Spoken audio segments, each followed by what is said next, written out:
sitting here in front and don't even want to calculate the number of runs, the number of wickets, that's for another day. But you will not get a more cricketing evening than this, and I think it's only appropriate. Thank you very much, sir. Thank you very much.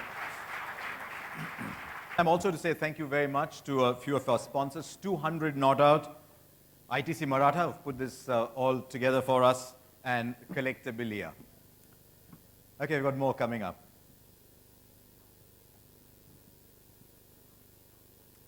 A class of, depending whether you want to call it 96 or 98, depending on whether they played together for the first time or whether they made their debuts that year. But ladies and gentlemen, we've got the entire class of 96 who made their debut together at this time. And can I call them in, well, maybe order in which they went out to bat most times? Number 3, Rahul Dravid.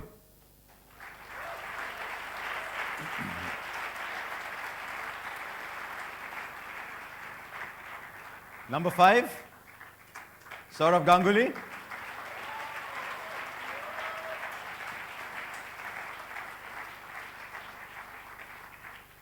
And gently slipping in at number 6, the very, very special man himself.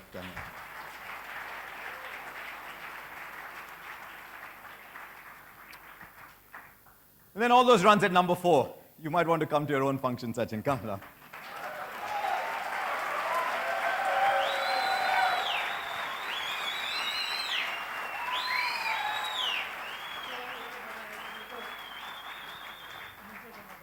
And if you'll pardon me 10 seconds, I'm going to get out of this frame because I don't think I belong to this frame for a while. Just look at that. That is Indian batting at its peak. You put Sehwag in there and there it is.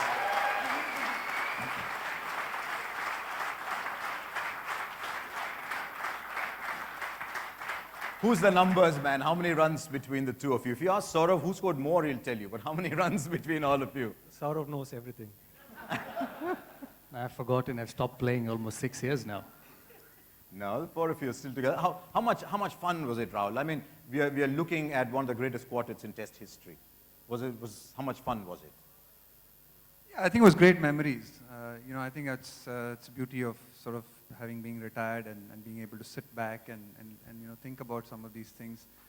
When you're in it, obviously it's great fun and you have great memories, but it's also extremely competitive and you're trying to do well, you're trying to win Test matches. So sometimes you don't have an opportunity to sit back and reflect. Just to be a part of a quartet like this, for me was very, very special. And obviously, you had someone like Viru in this group as well. He, batted with us for 10 years.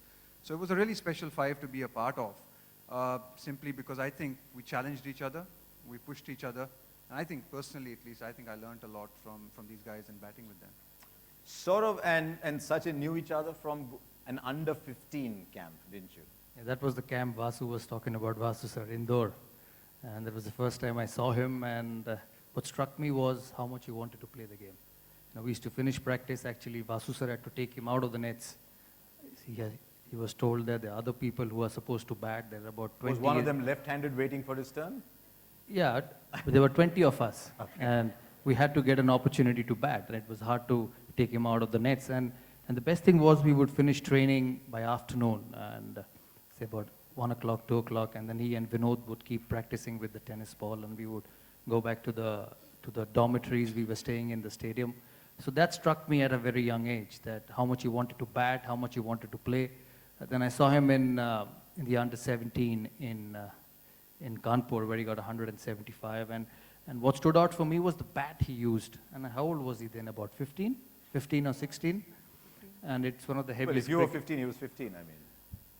Yeah, one of the heaviest cricket bats. One of the heaviest cricket bats I've seen ever. You can understand, you grow up and we heard about Clive Lloyd or the West Indians use heavy bats. But at the age of 15 to pick such a heavy bat, it was a Pakistani bat, Isan, if I still remember. To pick that bat and bring it down was really, really special, I thought. Did you think, I mean, each of these 3 keeps coming into the book at various times and they stay in the book for a very long time. Did you think this gentleman next to you would have 300-run partnerships, this under-15 campmate of yours, you'd open the batting together for India, and then this young man, you'd make, 6,000 plus runs batting together? Is it all a blur? Is it coming back now? You see, with Sourav, we started playing together in 1984 or 85, I think. 85, we went to, Just about turned teenagers. I was, I think, He was my roommate in 14. the MRF Base Academy. Trust me, he was. And I still remember on the Mount Road in Chennai, we two never seen each other, and he used to walk in the night. And the first night, two separate beds, and he was sorry, sleeping. we were roommates because you didn't want to sleep alone. Whatever. Scared. Whatever. No, in those days we didn't get single rooms, and it's an honest confession. And one night I just saw him. He got up from his bed, walked around his room, and came back to sleep. So I thought he must have gone to the toilet because I myself was half asleep. So I'd let it go. The next night I saw the same thing again, and I asked him that night. I said, "What's happening?" He said, "Yeah, I have this issue." So I used to be awake for the rest of the night. VVS, you were the Like me, who was not yet part of the Indian team, just that experience, felt, really like $1 million experience, which you would never ever dream of getting. So I think I was very fortunate that since then, I was able to, build this friendship with him. And I remember even my first test match with the team, he was the captain. He just made me feel so welcome, made me feel comfortable. And it happens to all the cricketers who for the first time come into the Indian changing room. They are in awe of Sachin. Just watch him from close quarters, because all this time before coming to the Indian team, they're reading about him, they're seeing him, they're probably wanting to meet him, which is so difficult for a lot of youngsters. So I think I was in awe of him, but he made me comfortable, and that's what is important. It is true, isn't it, that when you went out to bat in Sydney, just before you went out, you were sleeping on the dining table. Again, that time, Dada was my room partner. And this time, again, he was sleeping, and I was practicing my drills at night because I was going to bat the next day. I stayed awake, till almost 2:30 in the night. And I was thinking about how I'm going to bat the next day, and standing in front of the mirror, I was practicing, doing my own things, and I didn't realize that Dada was awake quietly watching me. So the next morning, Tell me, how could I you was sleep? sleepy next morning. I'll just interrupt. How could you sleep when all the lights in your room was on and somebody was practicing? All you had to do was to close your eyes and wait for him to sleep. So before going into bat, I was really sleepy, and I worked up at the same time, and I told Dada that, Dada, मैं सोने वाला हूँ थोड़ी देर के लिए. So just inside the dressing room from where you could also watch the game, there is a big dining table there. So on that dining table, I slept. I slept for a good half an hour or so. I said, अगर कुछ होता है तो बताना मेरे को. But that's where I thought, I needed to rest a little bit to be able to do something special.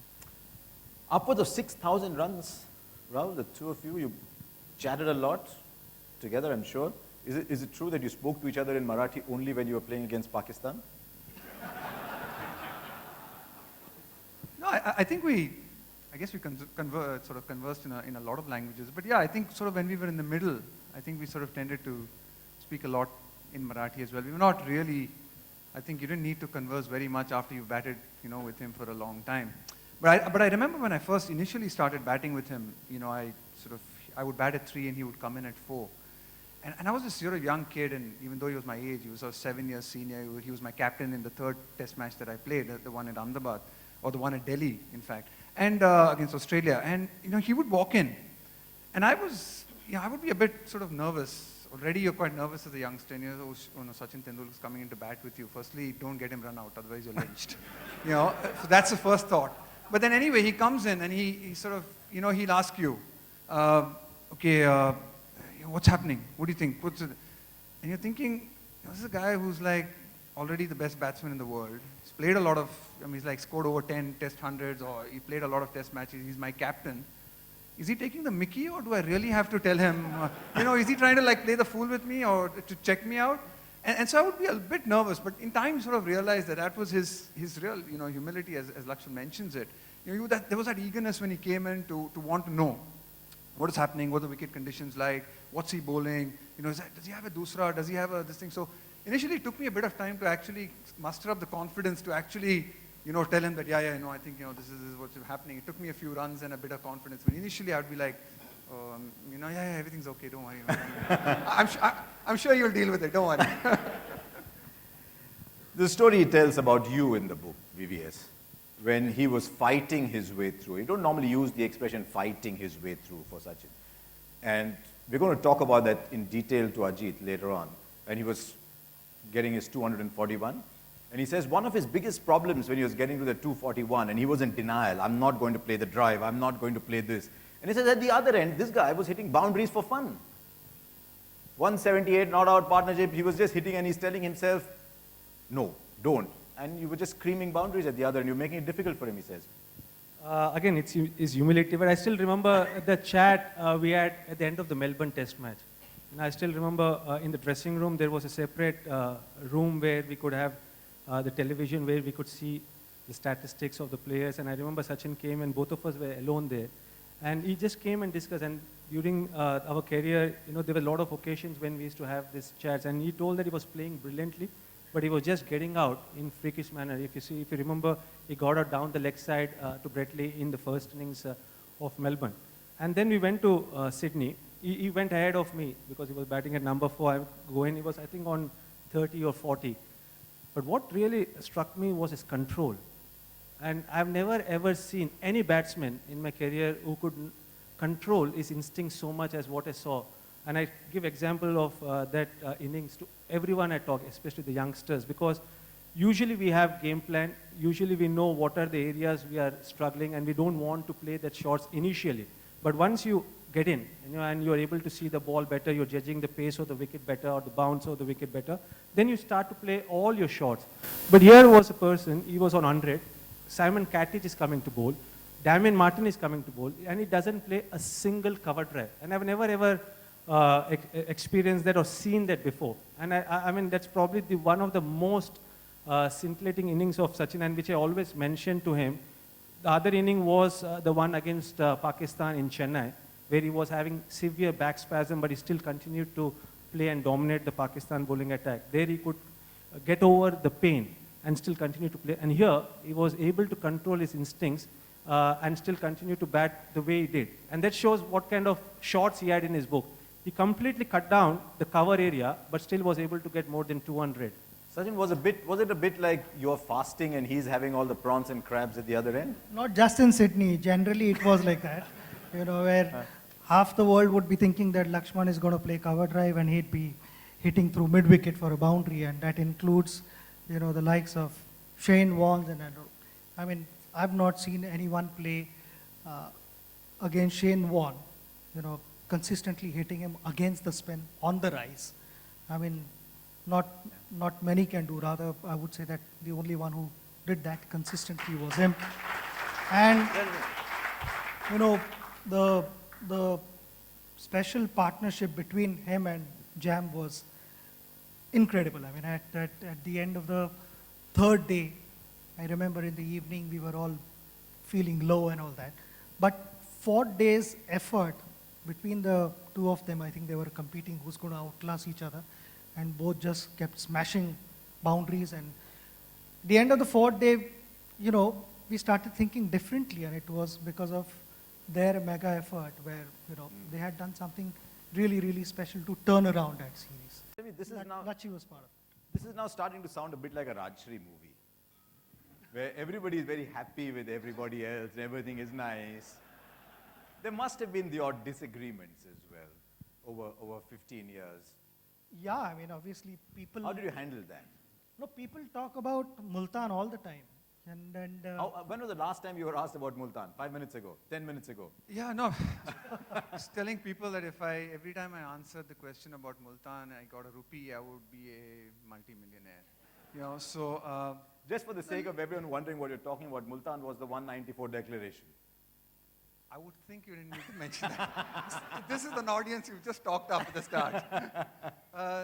Look, I mean, when you have 16 years together as me and Sachin have had, sure, there are going to be times when Was it that long, 16? Yeah, I mean, 16 years together as players.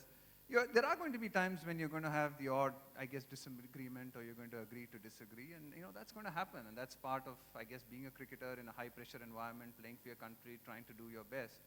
But I think along the way, there are also some really good memories, and there are really some really good moments. And the fact that, you know, we can sit here today and we're still friends after 16 years, at least for me. I mean, I know that, you know, I'd like to believe that there's that, you know. I think so too. I guess that. No, at least for you, Jam. No, I think, let me tell you, there are so many disagreements that we Yeah, it's not have the only in the one. dressing room. It just happens so behind the closed doors, and the whole world doesn't get to see all those things.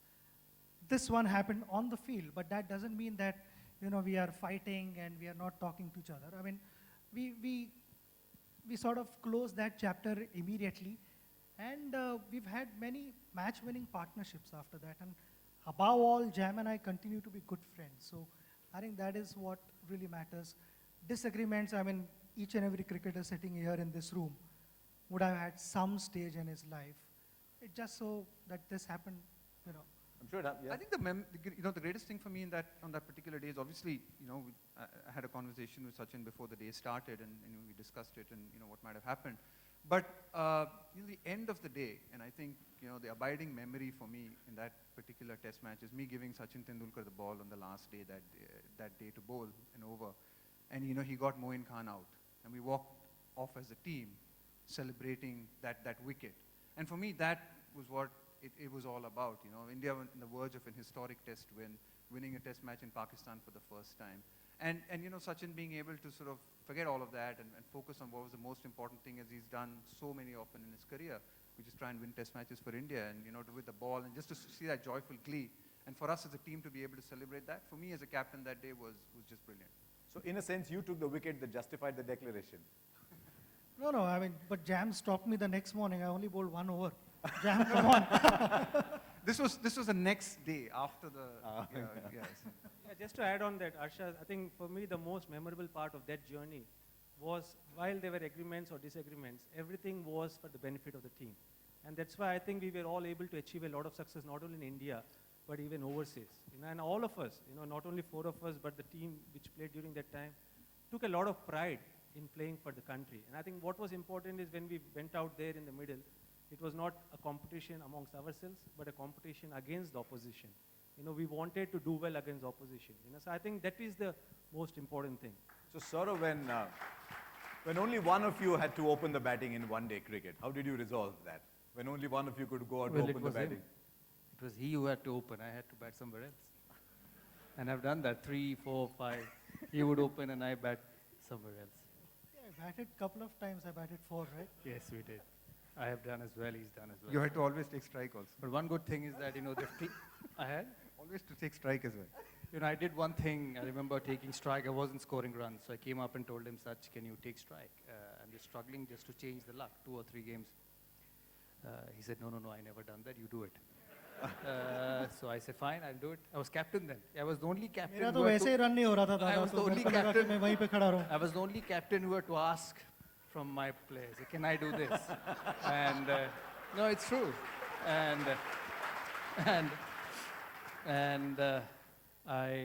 So we both walked out. I was pretty annoyed. I said, come on, for one day you can do it. But I didn't say anything. We walked up. We both went past each other, and I just went and stood at the non-striker end. And then just find your place wherever you want to bat. So he went and took guard at the other end and played the first ball. And took a single first ball, right? I can't remember what happened. No, I think he got some runs. Which team is this? I think the problem is when he took strike for बराबर India. सोच के बोलना. I think the problem, it was against Pakistan, I think. I wasn't scoring runs. And you know, there have been times. In fact, I remember we were playing in Guwahati, and I was batting with Dada. Shoaib bowls a short pitch ball where, you know, about 5-7 feet away from me, it swings a little bit and gets in my rib cage. And I'm struggling, honestly. I mean, I only discovered later that I had fractured my rib. And I'm recovering, and Dada is saying, "Tu champion hai re, tu champion." I said, I can't talk. So I'm struggling to talk. I've broken my rib. And he said, "Tu champion hai, tu khelega." I said, "Let me recover." Now, you wanted to open the batting in the 2003 World Cup, and he wanted to open the batting in the 2003 World Cup as well. So how did you resolve that? It got resolved. You saw on TV who batted at number 3, didn't you? But You're still asking that question. the first because couple there's of a practice matches, I batted 4. There's a It's all practice matches because he was never up for practice matches. There is a reference in the book to him batting at 3 or 4 in the warm-up games and expressing a desire to open the batting in the main World Cup.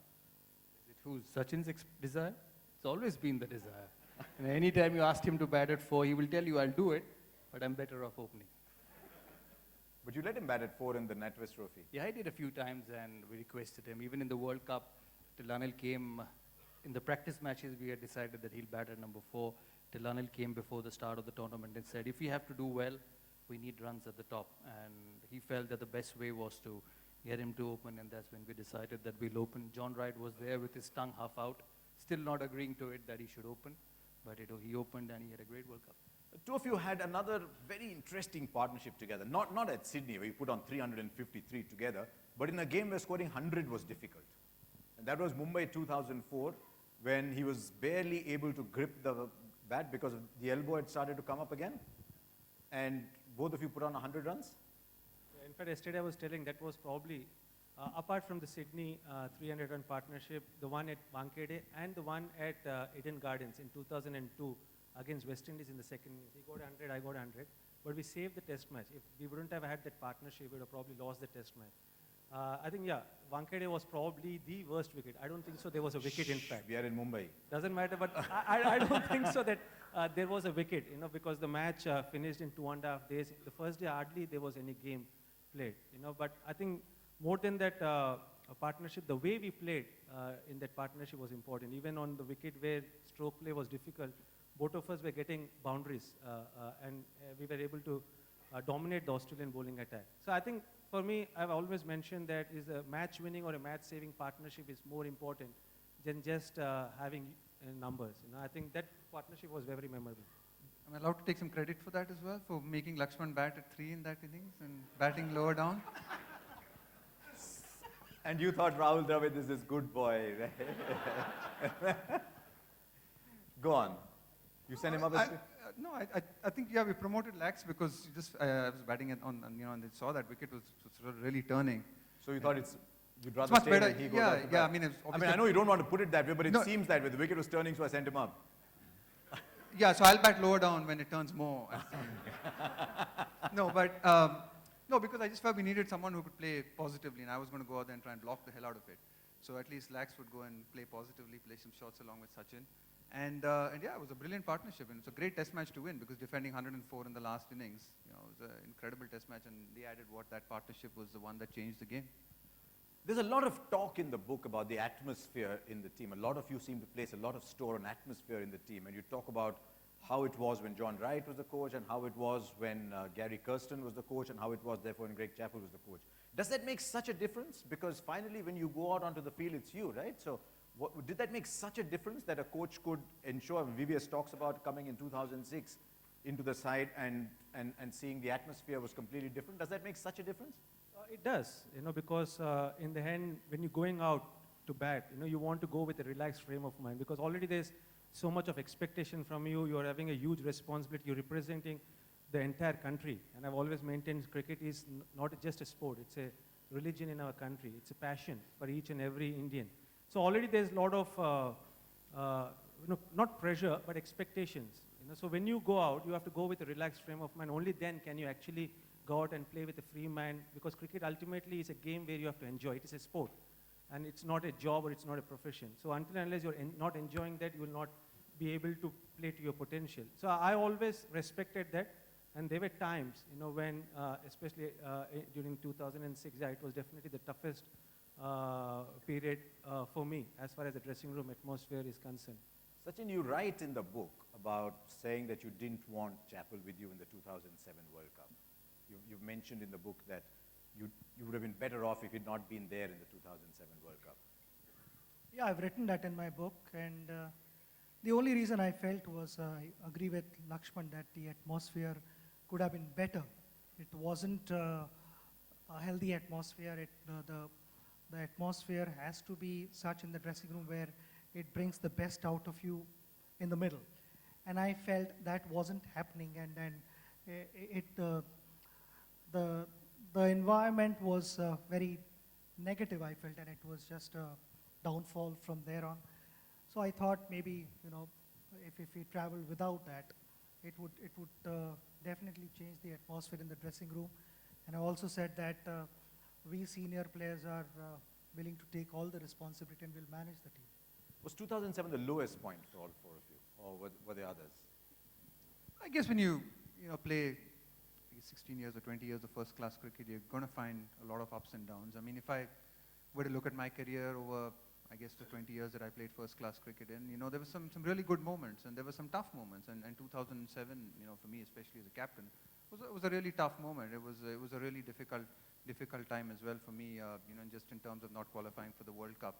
But I guess 7 years later, when you move on from a lot of these things, you realize that there are also some pretty good times that you've had, and there are some ups and there's some downs, and that's the way sport is, and that's the way, I guess, life is. Was for you the lowest point as well? 2007? Yeah, not qualifying for the World Cup was very, very disappointing because I didn't know whether I would make it to the World Cup in 2007. And then when I did, I thought we had a great side to get to the end. Unfortunately, we didn't. I think we had the strongest side in 2007 for the World Cup in the West Indies, but obviously couldn't win. But we had some good things happening after that, winning in England when Rahul was captain, those test series after 25, 26 years. And it really felt good because, yes, World Cup's good, it's one-day cricket, but going away and winning in England in those conditions was very, very satisfying. So we had tough times, we had some good times, but then as Rahul said, it was tough. It was probably toughest for me, but that's the way it goes. There's a lot in the book about these four people playing cricket together, and that's one of the more enjoyable things. We've all watched it from a television screen sometimes, from far away sometimes, but they had a lot of fun, and you give us a lot of fun as well. Thank you very much. Ladies and gentlemen, on final time, Rahul Dravid, Sourav Ganguly, VVS Laxman. Thank you very much, gentlemen.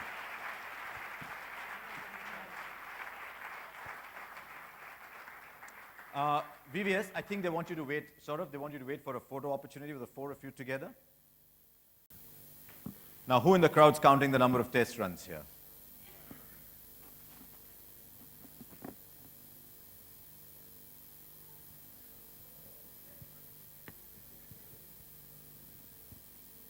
This is not bad, is it?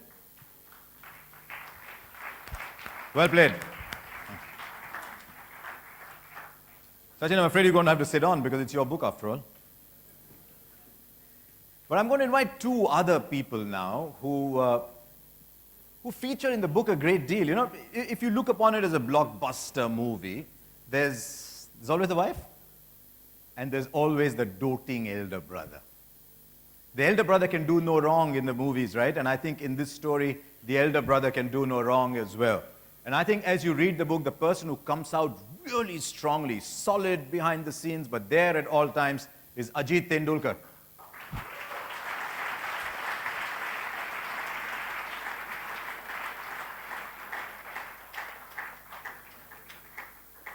How many hours have both of you spent talking batting?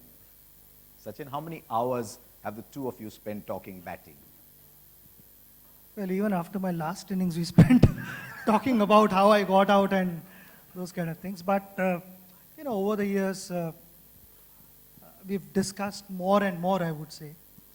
There were more and more things to talk about and various pressures, like even Rahul mentioned and all the guys, all three mentioned that playing at international level, you have a lot of pressure. You have people expecting something special from you. And for that, I needed strong support. And that support was Ajit. There was another support as well.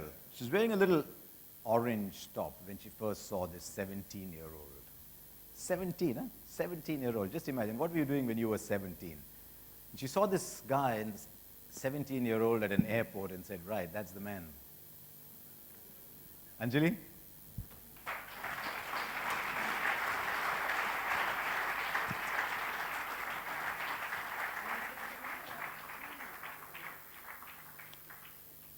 What were you doing going after a 17-year-old? Okay, first let me say one thing. Sachin often tells me, just once I want to put you in the middle of a cricket field with, thousands of people around screaming, and get somebody to bowl fast at you, you know. For me, this is equivalent to that, this level of stress talking in front of everyone. And you asked me about...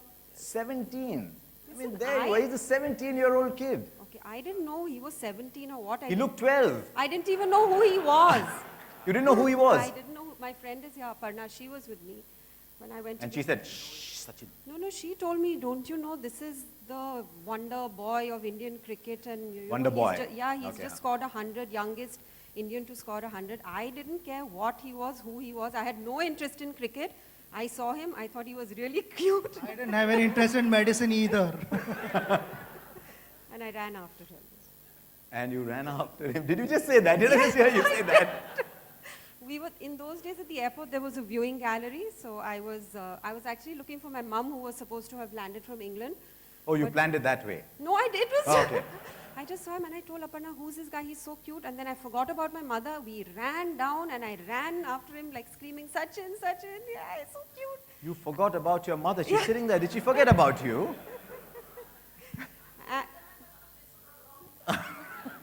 And the funny thing is, Ajit and Nitin were there with him, and Sachin was so embarrassed that this girl is, you know, running after me and screaming my name. So he was only looking down. He didn't even look at me. He like quietly looked down and got into the car, The only thing I looked was the color of a t-shirt. Which was orange. which he remembered when I met him for the first time. And I thought you were going to wear orange today. And then you picked up the phone and called him. Well, now It was just I was studying medicine. I was in my final year, so I go to college the next day, and by then I had been told he's a cricketer. And my friend Mufi, he was studying medicine with me, but he also used to play cricket. I caught him. I said, Mufi, you have to do one thing for me in this. You have to get me this Sachin Tendulkar's number. So his cousin was there, Mazhar. He got me the number, and see, this is what I say is destiny. I called Sachin, and Sachin never used to pick up the phone. In those days, there were no mobiles, nothing. But that day, he picked up the phone. And I said, hi, my name is Anjali. You don't know who I am. I saw you at the airport yesterday and all. He said, yeah, I remember. I saw you. I said, what was I wearing? He said, yeah, you were wearing an orange T-shirt. So then I know that, yes, he had How noticed you know, me. I said orange t-shirt. So that's, destiny. Destiny that you picked up the phone and called him. Yes. Why It doesn't feel like destiny to me.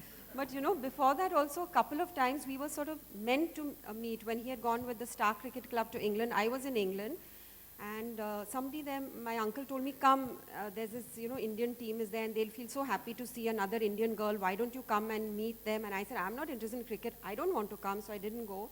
The other time, when he scored his 100, I was in England, and my dad said, come, you have to see this boy Sachin. He scored the youngest player to score 100. And I said, but Daddy, I'm not interested in cricket. I don't want to see this boy. So there were two other times when if I had seen him, it might have happened. I might have been chasing a 15-year-old instead. And I thought this is going to be a difficult conversation. Do you realize you're just stroking it beautifully off the front foot? And do you know who was most hassled by all this? Was still a fairly young man who wanted Sachin Tendulkar to become the best cricketer in the world. And there was this woman. When you first took him to Ramakant Achrekar, and Ramakant Achrekar said, bring him back later. You took him back again. Was it just love? My brother, please take a look at my brother. Or did you think that time, you think, Kaitari Ahe special?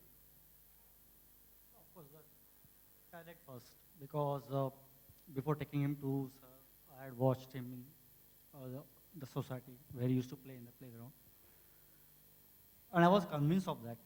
And that's the reason I took him to Achrekar sir. At that age, it's very little to decide, what the talent is, because you don't look at it from technical point of view or something. But I think bowler is always posing a question to you, and you have to answer. Batsman has to have answer.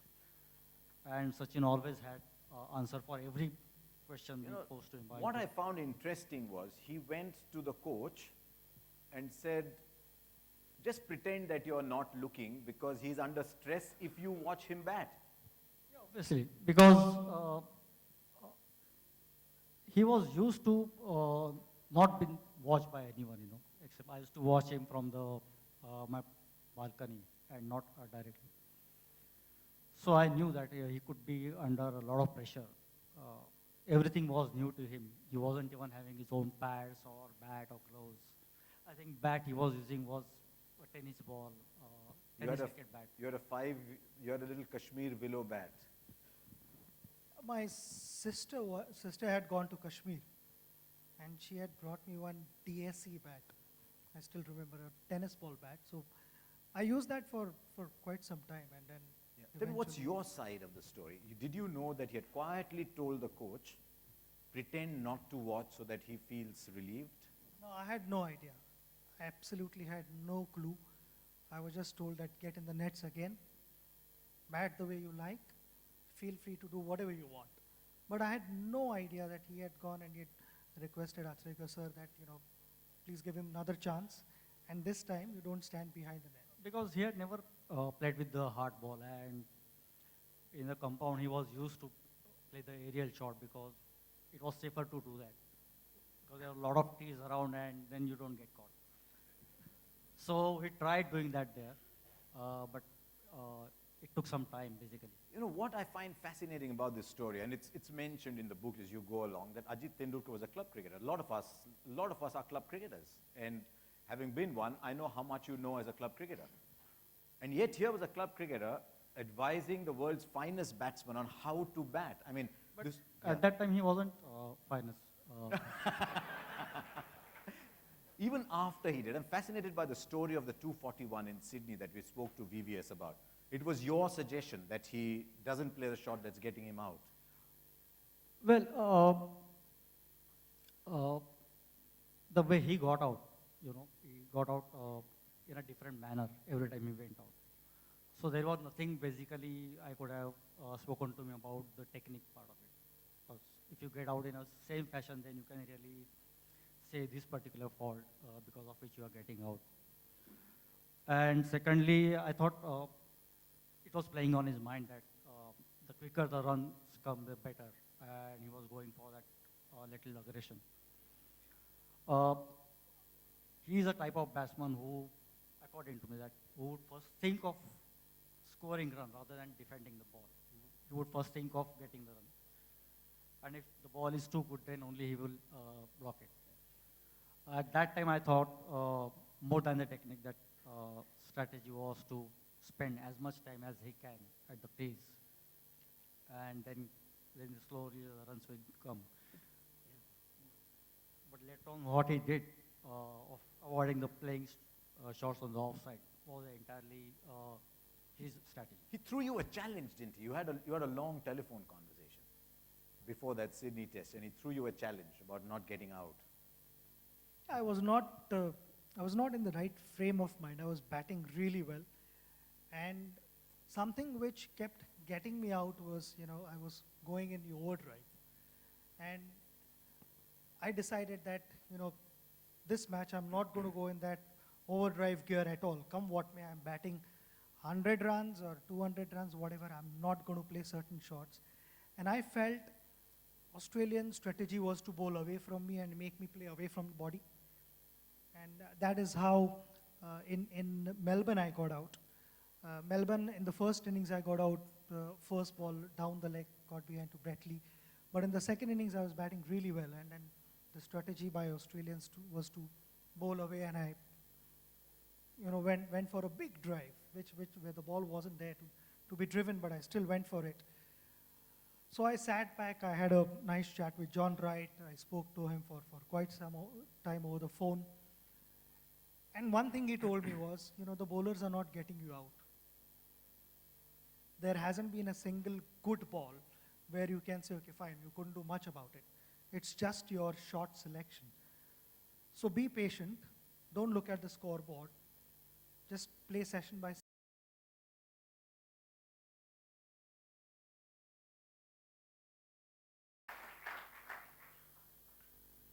And then Sachin desires that I read something from page 272.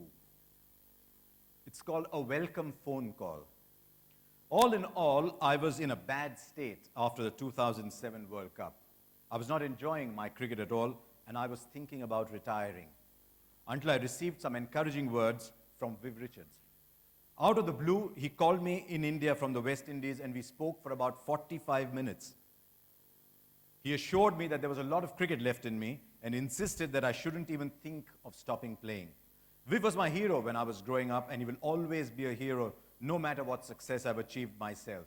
We have got to know each other well over the years, and whenever we meet, he treats me like his younger brother and I treat him like my older brother. I've always respected him and his views, so when he chose to call me and spend all that time convincing me to carry on, it meant a great deal to me. When I finally got back into some good form and put together a very satisfying century in Sydney at the beginning of 2008, I made a point of calling Viv to thank him for his crucial support. And the story doesn't end there, because Viv Richards couldn't be here, of course, but he sent a message for this evening. Let's take it.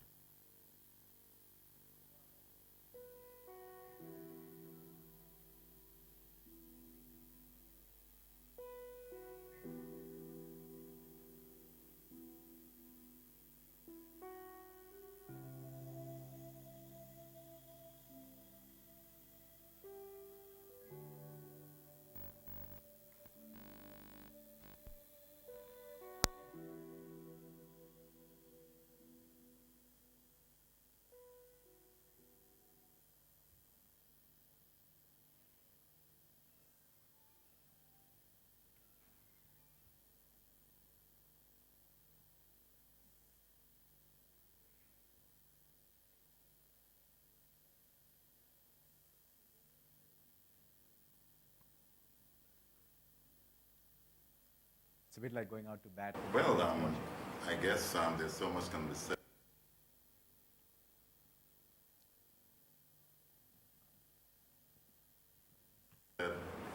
about an individual, you know. Well, I guess there's so much can be said about an individual, you know, who, in my opinion, would have achieved so much, where batsmanship is basically concerned. You cannot get any better, and especially what he would have achieved over the years. Certainly, I doubt whether in my lifetime I'm going to ever see that sort of a feat repeated. You know, it's just the benchmark, I guess, for any young batsman who are looking to make their way. That example, in my opinion, you can't get any better than that. Well, I guess there's so much can be said. And there's more, and you can hear the whole section later on. We've got just one little bit to go, and you're wondering why I've not been talking to Sachin all this time, right? I've talked to Rahul and VVS and Sourav, and I've talked to Vasu Paranspe and Sunil Gavaskar and everybody, because we're going to get him one-on-one. Sachin, about your book, and you yourself. Come on.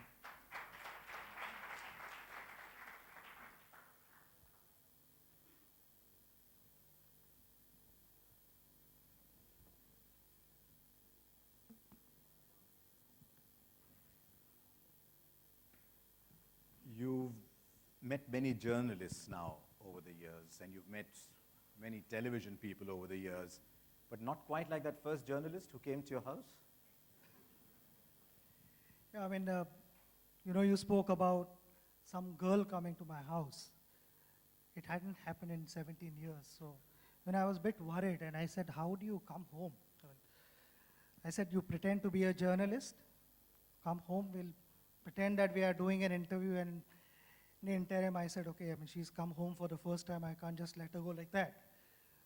I'd returned from England at that time, and all the chocolates that I'd carried, I'd polished them off. There was just one chocolate, couple of sticks left, so I broke them into small, small pieces and spread them all over the plate. You know, that was the only thing that I had, so I mean, but if I'm not mistaken, I think my sister-in-law, as we call it, ki antennas upar ke uske, and something happened. I mean, she said, was she really a journalist or something else?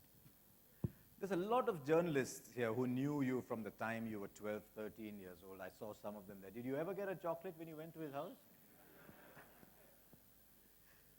The one thing, Sachin, that comes through time and time again in the book, and there's lots of your great innings, but something that people don't always realize is the number of times you played with pain. It's something that keeps coming back. Playing with pain, there's an injury somewhere, there's a groin, there's an ankle, there's a shin, there's a back. There was a time when every time you got an injury, we'd learn a little more about the human body. Is that an inherent aspect of growing up? of growing up in the game that you learned to play with pain? Somebody told me I could write a book on medicine, all the injuries, because I don't think from top to bottom, some or the other part has always been injured. And it's not just with me, but I think all the sportsmen, they carry niggles, and you learn to deal with pain. And you find ways to go out there and fight, give your best.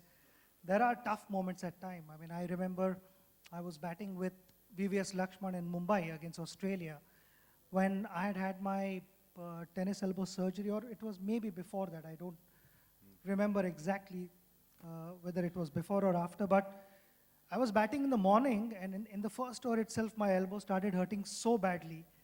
And the first 2 test matches I hadn't played. So I just prayed to God, please don't let me break down right now. After this match, I'll do whatever, but not this match. So I quickly asked for a couple of painkillers, and I bit them to pieces, thinking that, this is my medical knowledge. But thinking that, if I bit them, then my system would absorb the painkiller much faster, and I'd be pain-free or little less pain in my elbow. And those are the moments where you look back and you sort of, thank God for not letting me break down there, because after that I had to have a major surgery which kept me away for almost 4.5 months. But all the sportsmen go through that, and mine wasn't, I think, exceptional thing. When your name first appeared in a newspaper, you were reprimanded. When your name first appeared in a newspaper. Yeah, the person who reprimanded me is sitting here, Achrekar sir. I was playing my first inter-schools match, and I had scored 24 runs, and then I was told that, you score 30 runs, your name will appear in the newspaper. Wouldn't you like to see your name in the newspaper tomorrow morning? So this guy was filling up score sheets, and he said, best idea.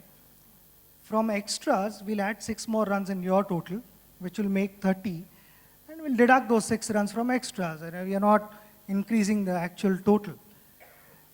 And I didn't know. I mean, I was hardly 11 or 12, and I said, okay, fine. If you think that is fine, then do it. So next morning, sir asked me, "Ki kai re kiti runs keles tu?" I didn't know what to answer to him, and I said, sir, 24. My score sheet and all that, how does it say 30? So that's when I told him that, sir, this guy had asked me to do it, that's why I did that. He said, if you like to see your name in the newspaper, then you do it yourself. Don't get out on 24, continue batting. It was an important lesson for me, because after that, I figured out that, if I wanted something special to happen in life, one had to work hard for it. He didn't let you watch the Harris Shield final. You were not playing in that, you were playing the Guile Shield. And you went to watch it, and he said, no, you don't watch other people play, you practice and get other people to come to watch you to play. Yeah, invariably, after my school hours, sir would ask me to play a practice match for his club, where I only went and batted in the second half at number 4 again. I wish cricket was like that without fielding, it worked really well.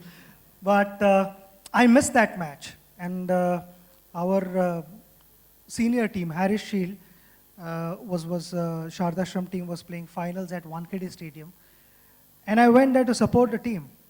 So I supported the team the whole day, and after the game, Achrekar sir was right there in front of me. He hadn't seen me, but I said, it's rude not to go and wish him. So I went and I said, sir, namaste. So I said, Arey, you were supposed to play a match. Why didn't you go there? So I said, sir, I thought I would come and support our team. My school team is playing, senior team is playing. I should come and support. So I got reprimanded there, and then, sir, it was really upsetting, because I was really upset. I said, I'm supporting my team, and why is sir so upset? So sir said, you should not be clapping for others. You should be out there in the middle, and the rest of the world should be clapping for you. So it was a big lesson learned again. With sir, so many lessons were learned in life. Each and every moment in life, you look back and you say that sir did this to me, and sir taught me all these things. So you always connect with all those things. As it turned out, a few people did end up clapping for you over your career, didn't they? There's some insights into batsmanship that I'm sure a lot of people here would be interested in saying. There's one particular thing, I think it's page 207 that caught my eye, where you talk about when you're confident you play the game from the non-strikers. You always play the game from the opposite end. And that when you're not feeling good, you play the game from your end. It's an interesting thought that, you explain that in the book, but I'd love people to hear it as well, that when you're confident, you're playing it from the non-strikers and you're playing it from the opposite end. That's what, being in that zone is. When your mind is at the striker's end and you're constantly thinking about your technique, your head balance and, your positioning, all those kind of things, 50% of the things are happening at the other end, which are more important. You are missing those things. And I felt when my mind was at the opposite end, where I was picking each and everything what the bowlers were trying to do, I felt the results were much better. And the results were not so great when my mind was stuck at the striker's end. And so is the case with any bowler, I feel. Your mind has to be at the opposite end and not worrying about your run-up or your no balls. So I felt that something which helped me throughout my career. I was not always able to do that because, sometimes even my mind was at the striker's end. Cricket is always played at its best when the minds are at the opposite ends, I felt. Very interesting, because I'm not sure every one of us quite approach the game that way. You won't understand how other people think about the game, of course. The story goes on. I'm going to only ask you about two things that happened towards the end of your career. 2007, when you called Viv, you talk in your book about the effect of the headline, Tendulkar. I actually thought at that time, I looked at that headline and I said, wow, may it come up every day, because then you'll never stop playing. But it hurt you, Tendulkar. I think we sometimes have this tendency of giving importance to someone who's got nothing to do with Indian cricket.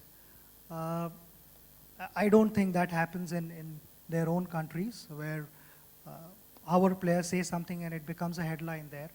So I felt it was unfair after playing for 17 years. I've gone out and given it all. I bumped into the same person in South Africa. I'm talking about Ian Chappell, and I bumped into him. We were in Durban and I was working out. Nitin Patel, my physio, was also there, and Ian came and he told me that, so this is the secret of your success. I said, Ian, you change sides very quickly, and conveniently. Your same article in 2007 said that, I need to have a closer look at myself in the mirror. And I become International Cricketer of the Year. I've not changed anything, but you guys keep changing all the time.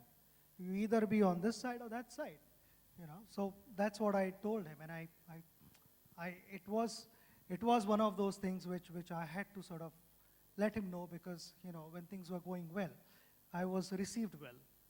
It led to some of the happiest days in your career, finishing with 2011. When the World Cup had come to India in 1987, Sunil Gavaskar was playing, Dilip Vengsarkar, Ravi Shastri were playing. You were a ball boy, weren't you, for one of the games? Yes, I was, and I precisely remember I was sitting right in front of the dressing room. I was rather positioned there because he said, "Zawal bus tikde ani bug players kashe prepare hota hai match sati," and all that. And I also remember at that time, Mr. Gavaskar had invited me to the dressing room. Still remember, I think he was in the far end of the dressing room, and I met few players. Most of the guys were outside the dressing room watching the game. But that was my first entry to the Indian dressing room as such, unofficial entry. But I cannot forget that, because, literally 2.5 years from then, I was part of the Indian team. And I was a ball boy then, and then got to pick a lot of things at that time. But just being there inside the dressing room, as we say, that my collar was tight. And then in your last test match, your son was a ball boy. It's almost as if the story is coming. You're making me say something here. No, it's almost like the story is coming to an end, isn't it? No, my son was supposed to play his school match, which got cancelled for some reason. And then he turned up, because I remember didn't know he was going to be the ball boy. No, I didn't know. There was a discussion at home before I played the last game, whether Arjun comes to watch me play or he plays his own match. And I said, I think to play your own match is more important. His father's Don't miss finishing. it. His father's finishing one of the greatest careers of all time, and his father tells him, "You go and play your match." I think if he has to become a cricketer, then he has to play cricket, not watch cricket. Uh, and in retrospect, even he will think that yes, that was a wise decision. Though, the match got cancelled, nobody was prepared for that, and somehow, Arjun actually took a cab and turned up there. And when I saw him there, it was a pleasant surprise. And you write about how he told the doorkeeper who he was to let him into the ground. Your biggest moment, you often say, and you mentioned that right at the end of the book, you said that your biggest moment was winning the World Cup. It's something you had dreamt of. And while the World Cup was being won, you were not watching. And you were not allowing Sehwag to watch either. I was a little superstitious, I could say that, because also in Ahmedabad when we were playing Australia, UV and I think Raina was batting or the MS was batting. You forget too? No, because I was not watching. I was, inside the dressing room and I had put my head down the massage table, and Nitin Patel was working on my back, and also Amit Shah, our masseur, was also working on my neck and all that, and Viru was sitting next to me. So Viru actually told Amit that tu time waste kar raha hai, wo so gaya already. Not realizing that I was praying. I was praying to God that, whatever the result is, you do what is best for Indian team. And I was praying, and then I was awake. Every time batsman scored a boundary or took a couple of runs or a single, I knew exactly what was happening. So I continued that in the World Cup final as well. When I got out and Viru was there, I said, "Tu hilega nahi, yahan se mere saath baithega." And we continued praying. So in the last stages, Viru said, "Aji, mere ko jaane do yaar, bahar thoda to dekhne raha." I said, "You are not moving. Baad mein video pe jitna dekhna hai, dekh le. Yahan se hilega nahi last run hone tak." So unfortunately, I missed that last moment.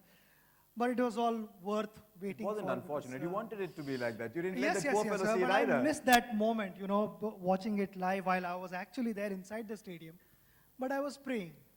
Praying and God is a recurrent motive in this book. As I was going through, it keeps coming again and again. Praying and God. And the other day I was at your house and you said you've got 120 Ganesha idols in your house. When you play a cricket ball, it's you. And yet, I find this fascination with prayer and God recurring in your life so often. I've been brought up like that, and I believe in that strongly. I think there are certain things which the Almighty controls, and we can only go out and give our best. And that's how I was told as a child, and I continued doing so, and I will continue to do so. It has given me inner strength. It has given a new dimension to my life, and then a sense of belief where, I need to go out and try my best, and the Almighty will take care of me. And may it long be that way. Is there a prayer that you have for the rest of your life? You keep asking. In the book you say, when I got out, you prayed and said, why did it take so long to get the 100? You have these conversations with God. Is there a conversation? I did so. I actually, if you see, when I got my 100th 100, it was not more of a celebration, but I was actually asking the Almighty that why did you make me wait so long, and why did you make me go through all this? Where I respected the game, I worked as hard as anyone in the team, and I was constantly on my toes. I never took anything for granted, but maybe that was one lesson in cricket which I hadn't learned. Even after scoring 99 hundreds, to get to the 100th one is not easy. You still have to go out and push yourself. And I was made to do that, but eventually it felt great. It's a great journey. It's a great journey, ladies and gentlemen, and it's up there. Sachin Tendulkar playing it my way. I could talk to him for days and months and years like I have all my life. But congratulations. I might as well tell you that... I would just like to thank the guys who've helped me put this book together. It's been a mega effort.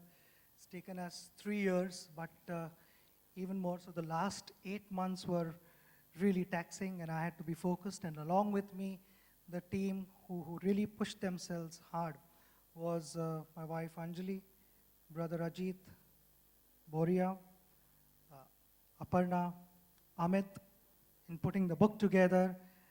That was the first innings. The second innings was to have this event, a successful event, and the way I wanted. I'd like to thank Vinod, Manoj, DNA team, and all the sponsors.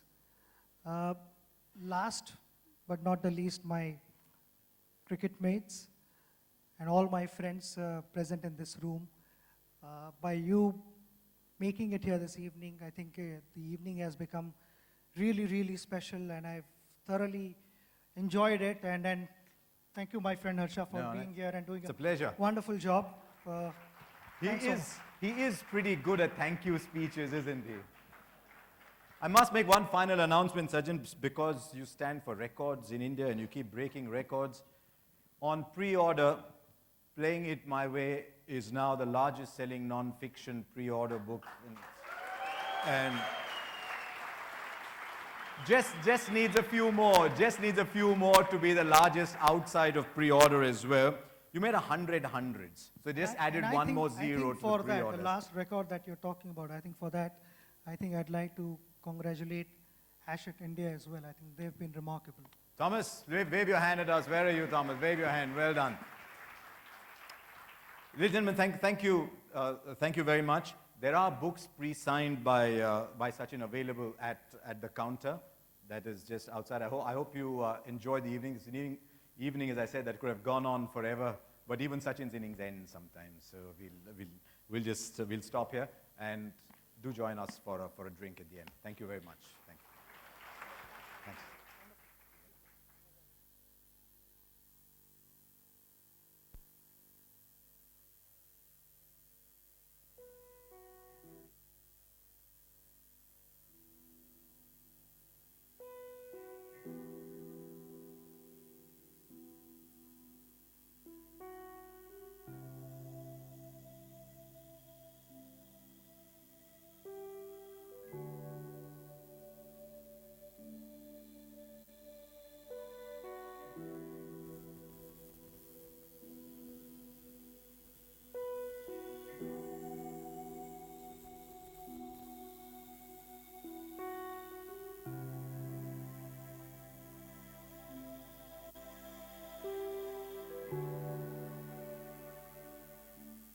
I have known you, what impresses me the most about you, Sachin, is